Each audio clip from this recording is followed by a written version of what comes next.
Uma boa noite a todos. Uma alegria muito grande podermos estar dividindo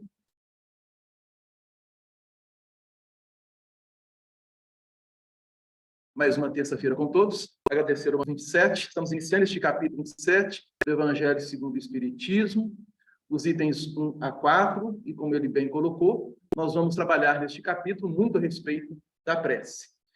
E nada mais do que pedirmos à espiritualidade, benfeitora e amiga, que neste momento se encontra conosco e atuando também nos lares de cada um, para que juntos possamos formar bons sentimentos e irradiar esses sentimentos para toda a humanidade. O Valdir não pôde estar conosco presencialmente, mas ele deve estar aí online. Boa noite, Valdir. Nós vamos dar a noite. Nós vamos dar continuidade ao estudo do Livro dos Espíritos. A introdução. A gente, como o Valdir sempre coloca, quando nós pegamos o Livro dos Espíritos pela primeira vez e vamos iniciar a leitura pela introdução, às vezes achamos meio cansativo, meio monótono, e a gente força a leitura, quer seguir, mas não conseguimos. Isso se prende a quê? Bom, à medida que nós vamos agora já familiarizados com a proposta da doutrina espírita, participando de reuniões, de estudos e de atividades da Casa Espírita, muitos que aqui se encontram presencial e também online, se nós fizermos um levantamento, talvez raríssimos leram a introdução do Livro dos Espíritos. Como também raríssimos, talvez, leram a conclusão do Livro dos Espíritos. Então, nós estamos no item 13, dando continuidade ao item 13.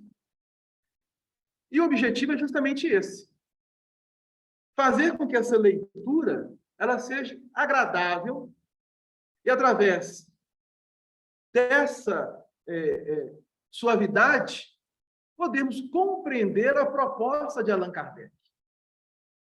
A doutrina espírita é o consolador prometido. E aqui Kardec está desenvolvendo para conosco temas de fundamental importância que ele utilizou para elaborar, em comunhão com os espíritos superiores, a codificação espírita.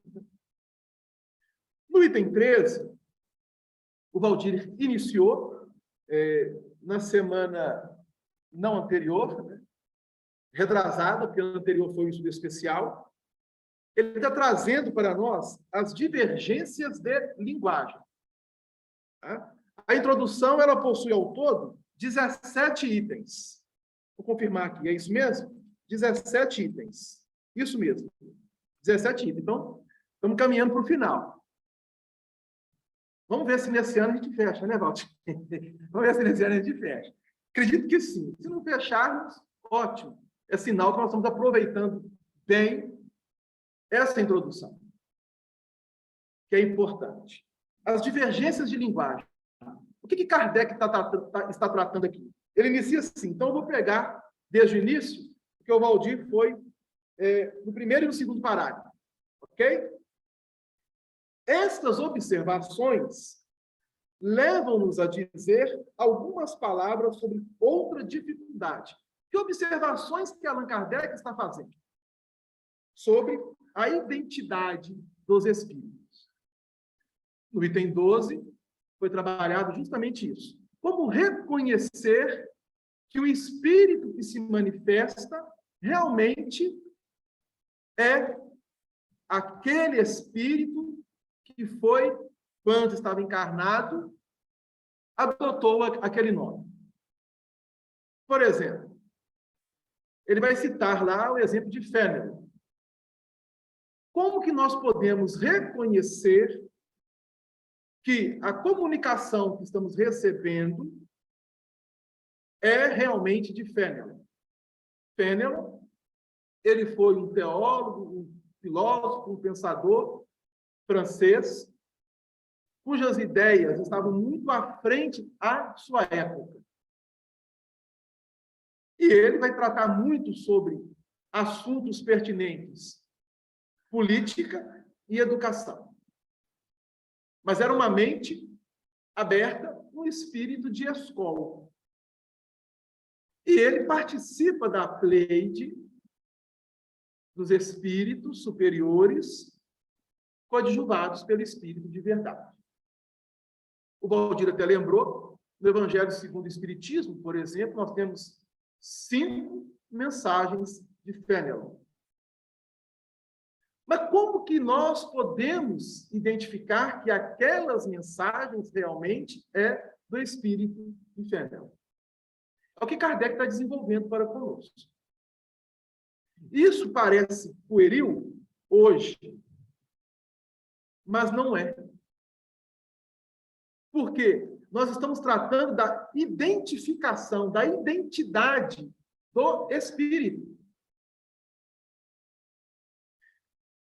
Aí o Kardec continua. Além disso, há uma divergência que é a linguagem dos espíritos. Allan Kardec, no livro dos Médiuns, ele vai tratar de algo muito interessante, que um dos maiores espólios do Espiritismo é a prática do mesmo. Em que sentido? De nós estabelecermos uma comunicabilidade com os espíritos. Qual é o objetivo? Por que nós vamos realizar isso?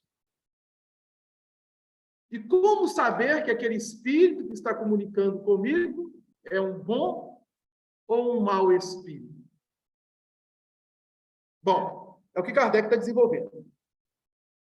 Aí ele diz assim: sendo os espíritos muito diferentes uns dos outros, tanto em conhecimento quanto em moralidade, é evidente que a mesma questão pode ser resolvida por eles de maneira contraditória, de acordo com suas respectivas categorias.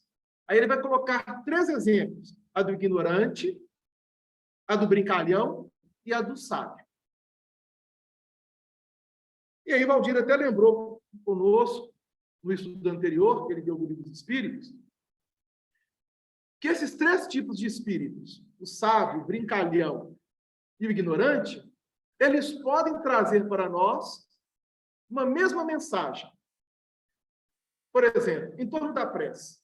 O sábio vai falar algo em torno da prece, o brincalhão e o ignorante. Como que nós vamos diferenciar a mensagem?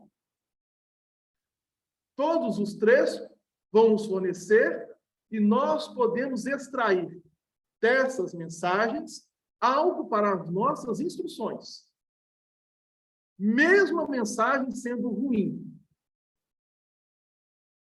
No sentido de que eu não vou pegar essa mensagem, que é ruim, e vou utilizá-la para a minha edificação. Eu vou ler a mensagem, compreendê-la e discernir que aquilo que ali se encontra, eu não posso fazer. Mas será que acontece assim? Bom, então vamos lá. Aí, partindo agora do 3º parágrafo, Kardec diz assim: mas acrescentam, como se explica que os espíritos reconhecidos como superiores não estejam sempre de acordo? É uma pergunta. Será que os espíritos superiores, eles divergem uns dos outros? Vamos pegar aqui um exemplo do cantinho.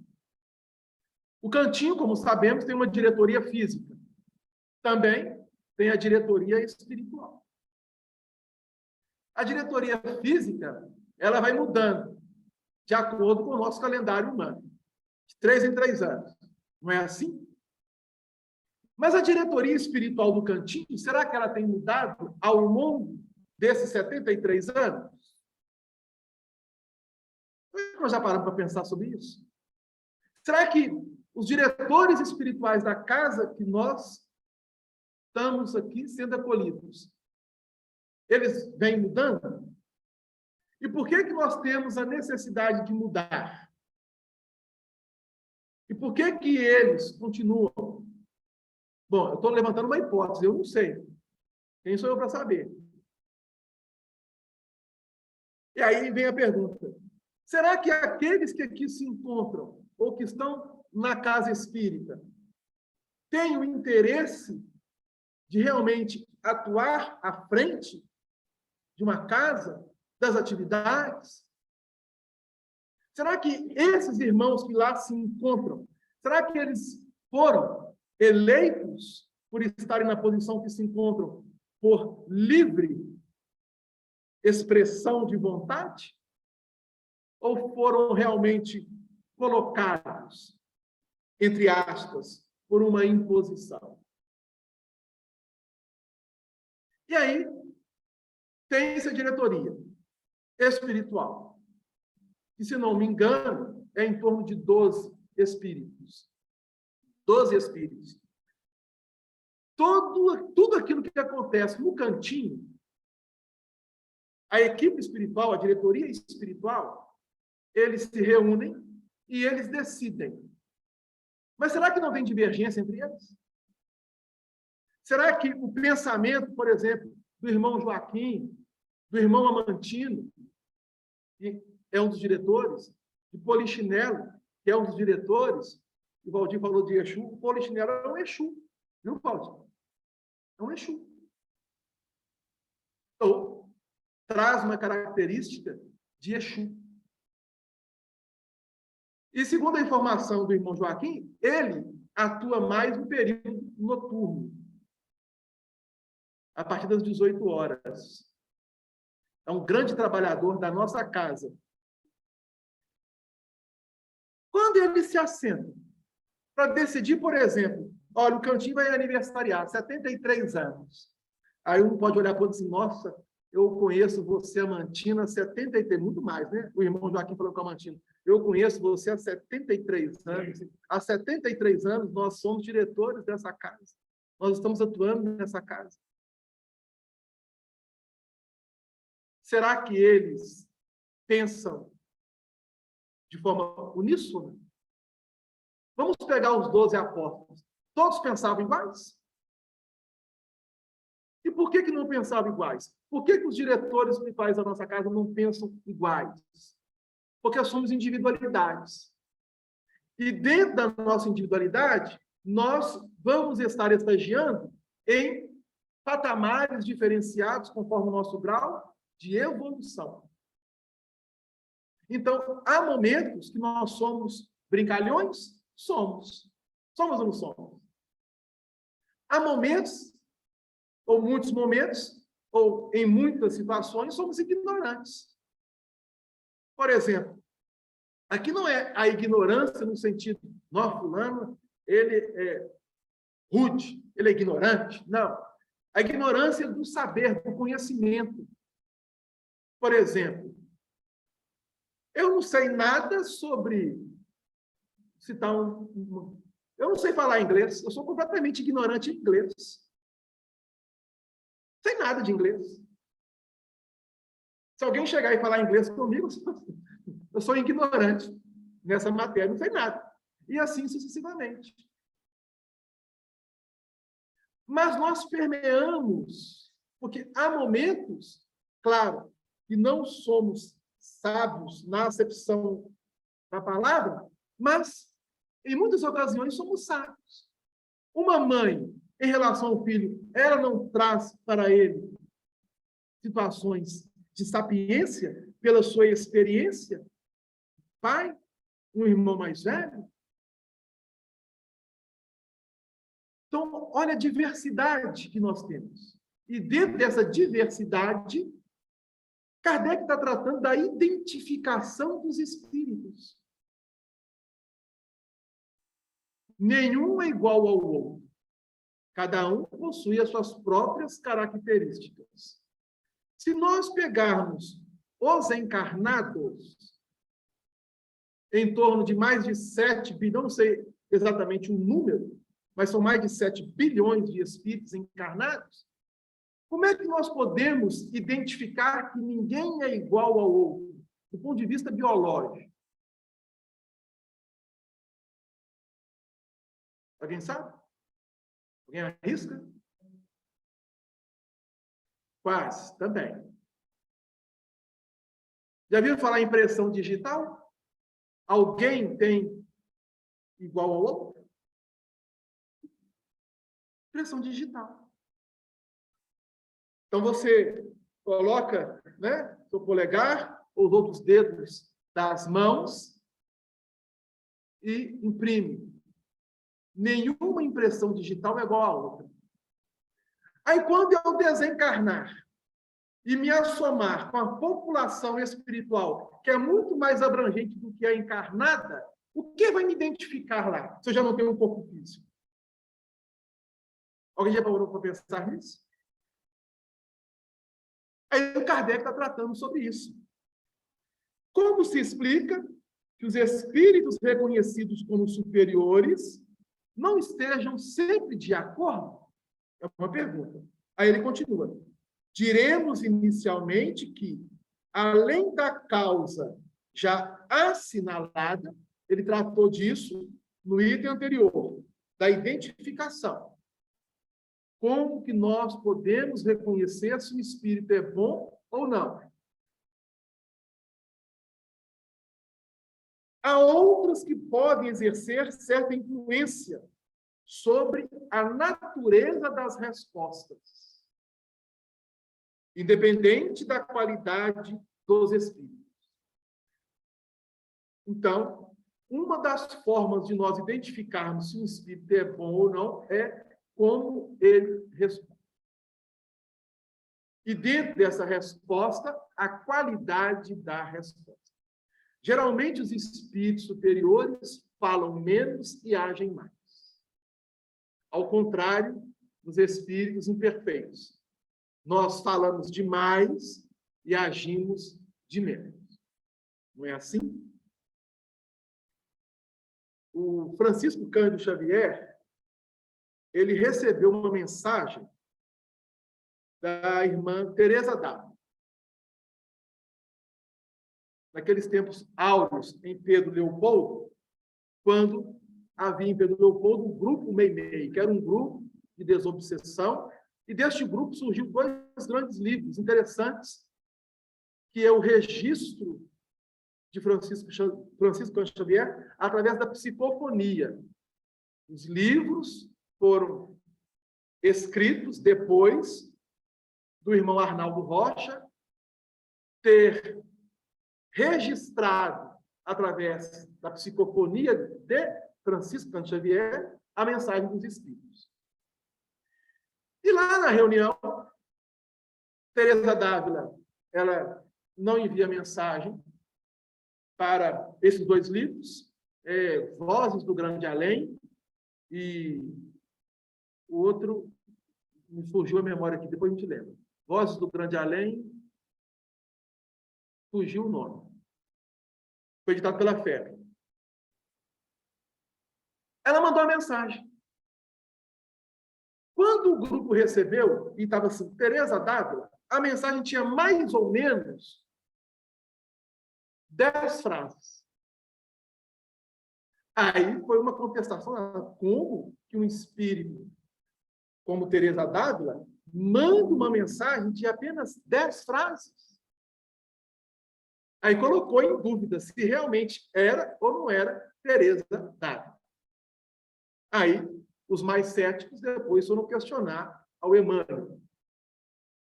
E aí o Emmanuel vai perguntar ao Emmanuel, por que Teresa d'Ávila mandou só 10 frases? O Emmanuel, posso perguntar para ela. Aí o Emmanuel foi perguntar. E a resposta é, meu filho, estou trabalhando. Tem tempo para ficar mandando mensagem, não. Que eu pude mandar isso aí. Agora, se eles não quiserem aceitar, tudo bem, o que eu posso fazer? Essa é a característica do espírito superior.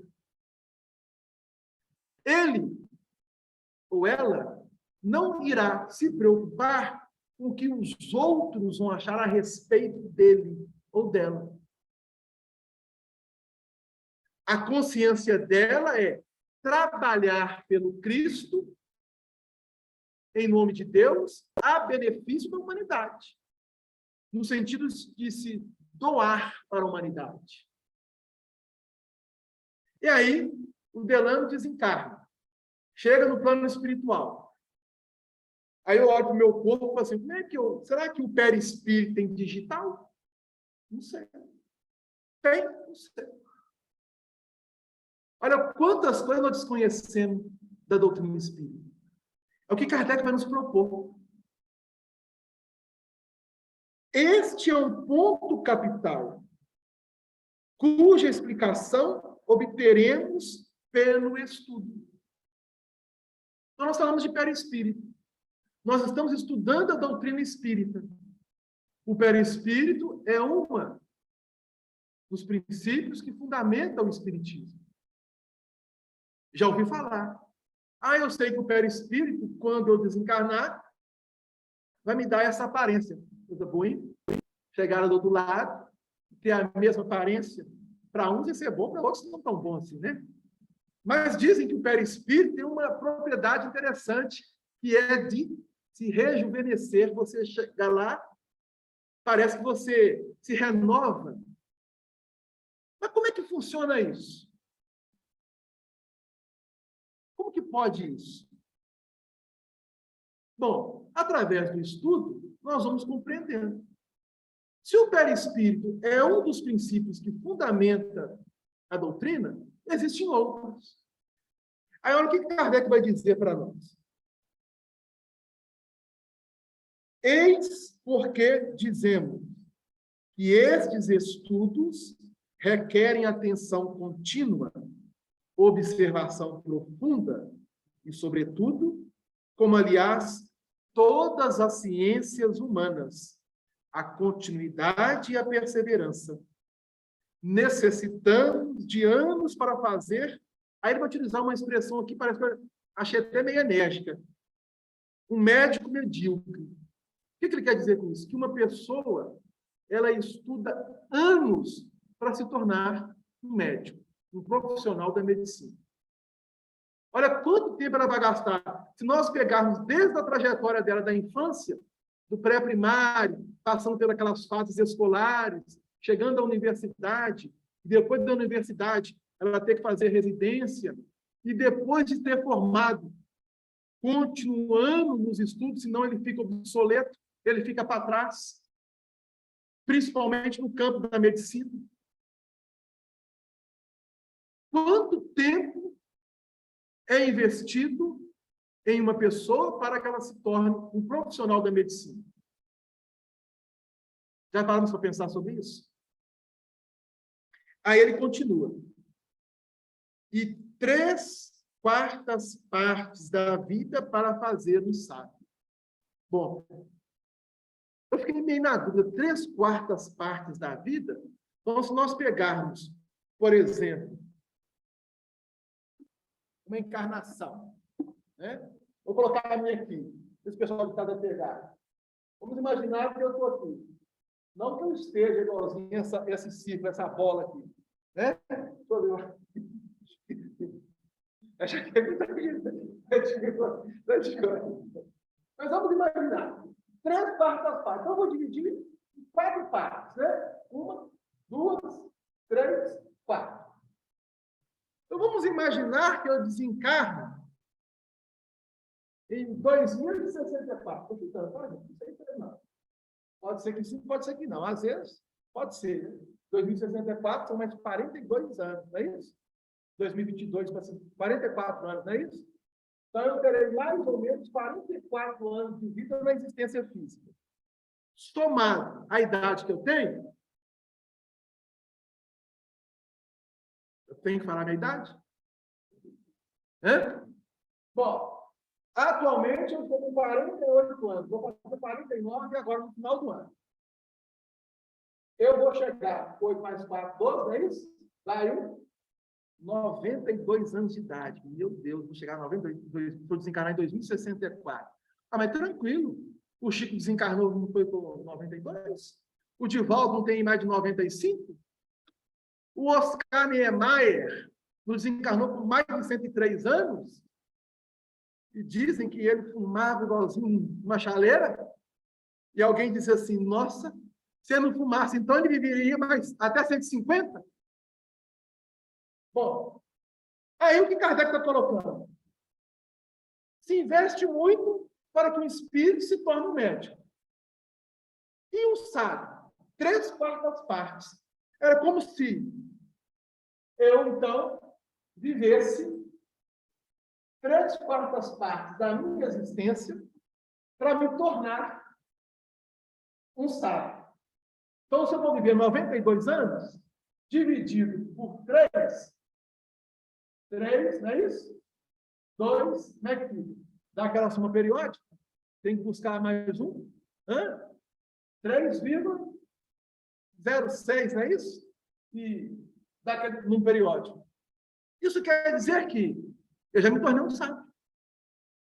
Porque eu estou com 48 anos, 3/4 partes da minha existência, é isso? Ou não? Faz a conta para nós aí.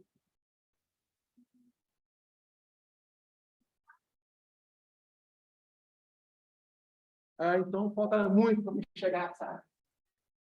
Você viu que eu estou ruim, mas sou ignorante de matemática. Vocês estão vendo aí? Sou ignorante de matemática. Então, a nossa irmã ajudou. Então, eu vou me tornar um sábio aos 69 anos de idade. O que Kardec está colocando aqui? Então, cada um faz a sua conta. Nossa, se eu viver 100 anos, então, vai só aumentando a projeção. É o que ele está dizendo.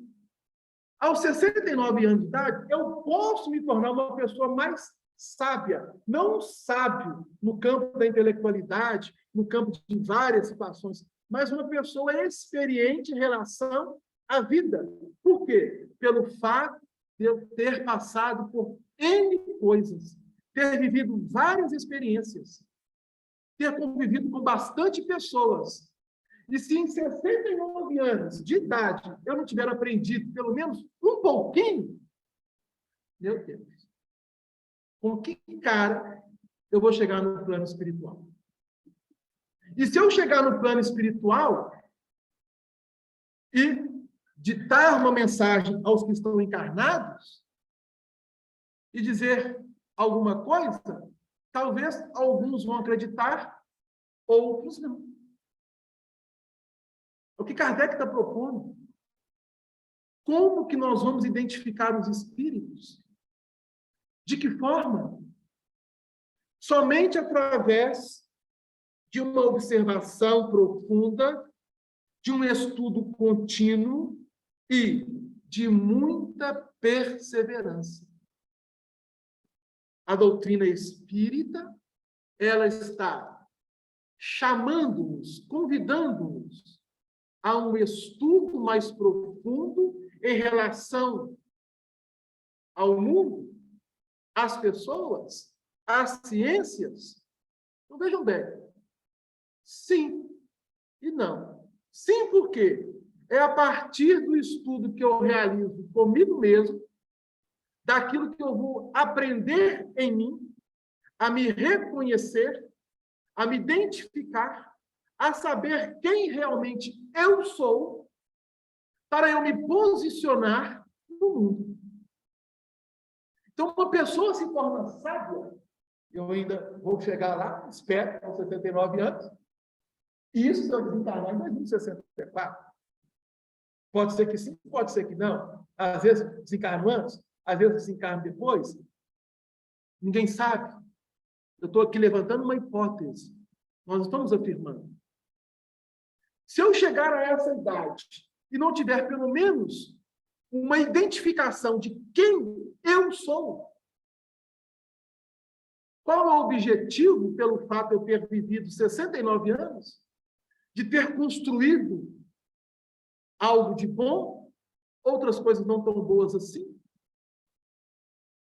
Como que eu, ao desencarnar, vou ditar uma comunicação aos que estão encarnados com proveito? que Kardec está nos chamando a atenção. Mas eu posso ditar uma comunicação aos encarnados. Ele colocou um espírito fanfarrão, um espírito brincalhão, um espírito zombeteiro, se comunicou. Um espírito ignorante se comunicaram. E Allan Kardec soube, a partir dessas comunicações, ir identificando a categoria dos espíritos. Aquilo que eles traziam de edificante ou não.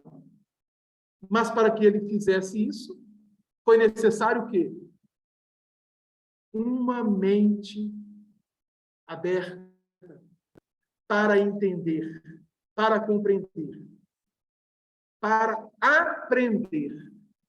Estamos dispostos a isso? Nosso irmão levantou lá atrás? Boa noite.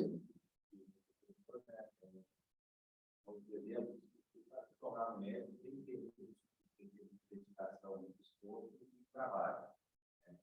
E a ideia do sábio vai além disso, não somente a questão da idade, mas todo esse trabalho de esforço, de prática do aprendizado. Porque não é somente passar o tempo. Como você ocupa o tempo? De forma você absorve o conhecimento, e de forma você retribui esse conhecimento adquirido. Então, aí sim a gente começa a identificar essa questão do sábio, né, depois de muito trabalho. Justo. Mas é interessante sua colocação. Nosso irmão fez uma colocação que não sei se todos ouviram e escutaram online, mas ele está dizendo que para se formar um sábio, para se chegar a sábio, é preciso esse alinhamento de muito esforço, de muita perseverança, de muito trabalho, como em todas as situações. Se alguém, vamos pegar o exemplo de um atleta de ponta, de alto nível, para disputar uma Olimpíada, ele precisa primeiro o quê? Bater vários recordes. E o primeiro recorde a bater é ele vencer os seus próprios limites. Mas até onde vai o limite de um atleta? E lembre-se que meio centésimo, um velocista de 100 metros de profundidade, ele não pode ser classificado por uma Olimpíada. Por meio centésimo. Olha, é aí que entra a questão do sábio. O homem comum passa pela vida. Não é isso? E a vida passa por nós, as pessoas comuns. Mas aquele que é sábio vive a vida, aproveitando cada etapa, cada momento que a vida, tanto no plano físico, quanto no intervalo de uma encarnação para outra, ele necessita trabalhar para dar continuidade à sua proposta evolutiva. Aí, continuando aqui, o Kardec diz assim: necessitamos de anos para fazer um médico medíocre e 3/4 partes da vida para fazer um sábio. Aí o Delano vai chegar a ser sábio com 69 anos. Espera. Mas quer-se obter em algumas horas a ciência do infinito? Quando nós iniciamos no estudo da doutrina espírita, nós estamos buscando compreender a ciência do infinito. O Espiritismo, que é a terceira revelação, é o Consolador prometido pelo Cristo, está abrindo, descortinando, levantando o véu para a humanidade da ciência do infinito. Olha que coisa interessante. Olha que coisa maravilhosa. E nós, o André, na primeira parte, ele falou muito bem disso, Temos essa ferramenta em nossas mãos. E muitos passam pelo Espiritismo e não permite que o Espiritismo adentre em si mesmo. Infelizmente, é uma realidade que nós estamos constatando. Como? Através da identificação de amigos espirituais que chegam nas nossas reuniões, muitos foram espíritas e estão chegando no plano espiritual completamente ignorantes do espiritismo. Foram espíritas 30, 40, 50 anos. Não, eu frequentei o cantinho. O cantinho tem 73. Eu frequentei o cantinho 50 anos. Vamos imaginar. Frequentou. Passou pelo cantinho.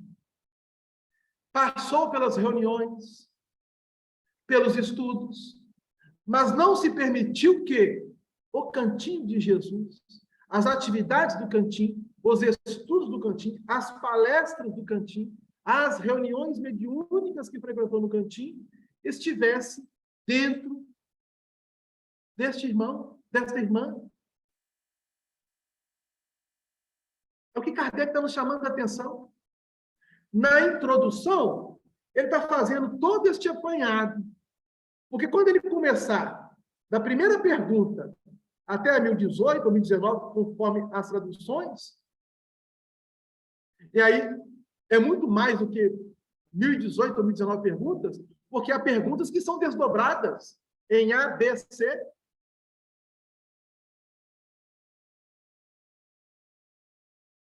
Que ninguém, portanto, se iluda. Continua Kardec. O estudo do Espiritismo é imenso e liga-se a todas as questões da metafísica. É uma palavrinha interessante. O que é metafísica? Aí eu trouxe uma colinha aqui, porque a gente vai ler e a gente vai socorrendo ao Aurélio, ao Google, aquilo que pode. Metafísica é um campo da filosofia, é um dos ramos da filosofia, cuja finalidade é buscar o conhecimento da essência das coisas. Por exemplo, buscar a essência da alma, de Deus, a finalidade da existência do ser. Então, esse é o objeto de estudo da metafísica. Buscar a essencialidade.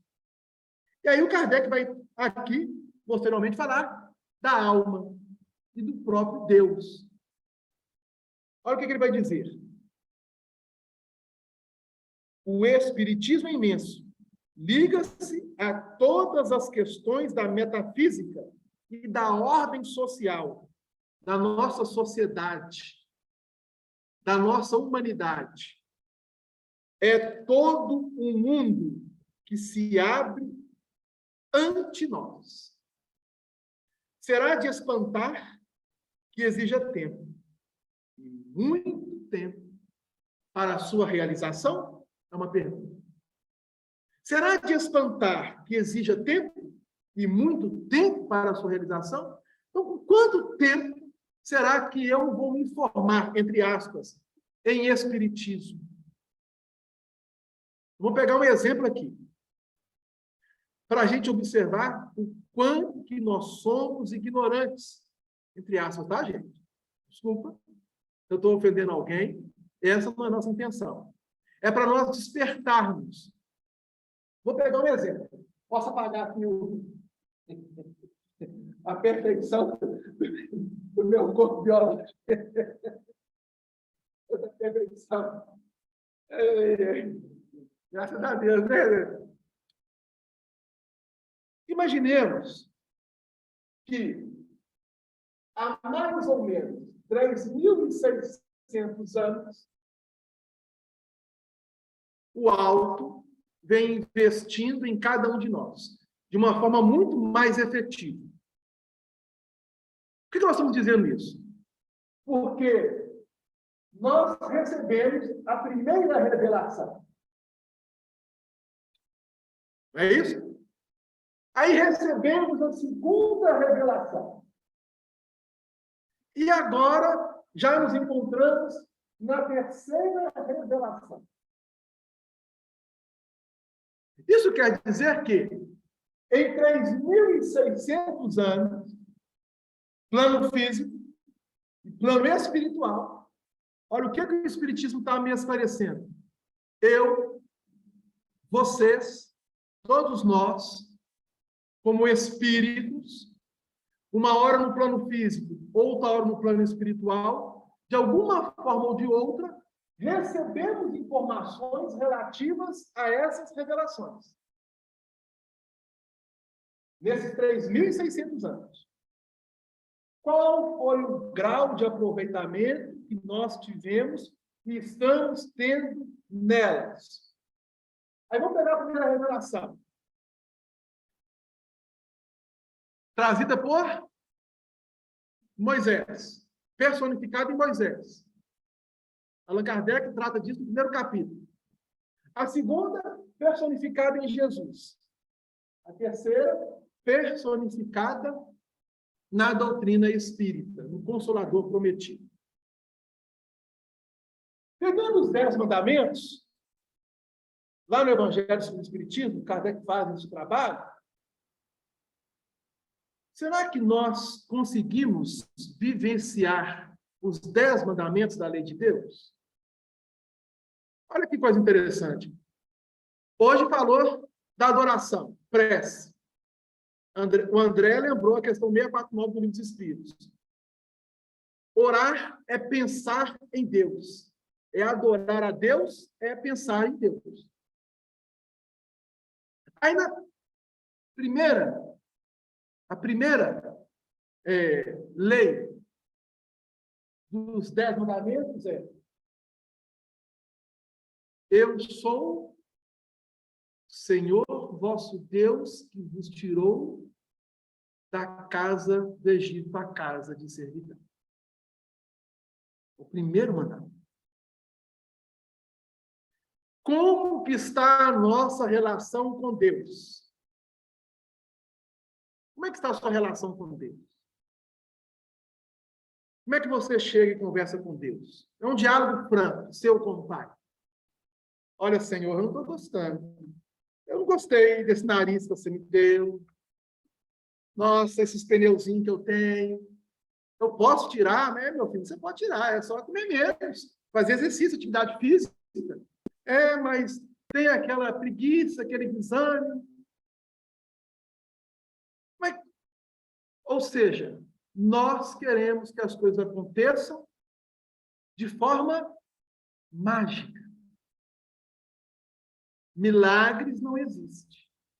O Espiritismo nos ensina isso. Nós, hoje, somos esclarecidos a respeito disso. Então, a nossa relação com o Pai, a nossa relação com Cristo, a nossa relação com os Espíritos, vai partir, primeiramente, da minha relação comigo mesmo, interna. Como que eu estou comigo mesmo? Tem dias que eu estou bem, tem dias que eu não estou tão bem. Não é assim? Nós oscilamos. Uma hora estamos lá em cima, outra hora estamos aqui embaixo. Qual que é o objetivo da doutrina espírita? Fazer com que essa linha se torne regular, mas de uma regularidade no seu sentido vertical. E para isso, necessitamos aprender com a doutrina aquilo que melhor ela nos oferece. De melhor ela nos oferece. Eu gosto muito de conversar com os espíritos, eu também gosto. Adoro conversar com os espíritos. Desencarnados, porque os encarnados a gente está conversando direto. Né? Numa oportunidade, a gente dialoga com os espíritos, com os benfeitores da casa. Mas que coisa interessante. Eu, vou falar particular, tenho aprendido muito mais com os espíritos em sofrimento do que com os benfeitores. Os espíritos que estão em sofrimento nos ensinam. Nos ensinam a observar, meu filho, olha como está a sua existência atual, para que você não chegue a essa condição que eu me encontro. É claro que eles não falam dessa forma para comigo, porque nem eles mesmos têm uma dimensão mental, psicológica naquele momento para dimensionar isso. Mas quem está estudando, aprendendo, precisa avaliar isso. E extrair dessas comunicações, identificando que é um espírito que está passando por uma situação desagradável e que precisa ser acolhido. Porque se eu estivesse na condição dele, eu também gostaria de ser acolhido, com carinho, com respeito. E aqui ninguém condena quem quer que seja, porque aprendemos com Cristo na segunda revelação. E na mesa mediúnica a gente fala com o Espírito, perdoa. Perdoa. Mas quando saímos da sala mediúnica, saímos da casa espírita e vamos estar de peito aberto pelo mundo, qualquer situação que chegue até nós é motivo de cólera, de irritação.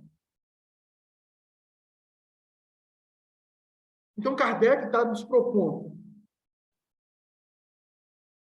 a contradição. E, Valdir, eu cheguei só no terceiro parágrafo. Você está vendo? Você está acompanhando aí, né? Eu sei que está bloqueado. Eu sei que está bloqueado. Você está falando. Não acompanha aí, você vai dar continuidade. Então, eu vou ler esse terceiro parágrafo. A contradição, aliás, é o terceiro, segundo, terceiro, o quarto parágrafo. A contradição, aliás, não é sempre tão real quanto pode parecer. Não vemos todos os dias homens que professam a mesma ciência divergirem nas suas definições? Dentro da doutrina, nós observamos isso. Há pessoas que vão divergir dentro do Espiritismo em várias situações. Vou citar um exemplo. Jesus teve um corpo fluídico ou teve um corpo físico? Aí abriu-se uma discussão dentro do movimento espírita. Eu estou falando desde a origem do Espiritismo no Brasil. Em 1890, 1900, avançando o século XX. Aí dividiu-se um grupo, aqueles que acreditam que Jesus teve um corpo fluídico e aqueles que não acreditam que Jesus não teve um corpo fluídico.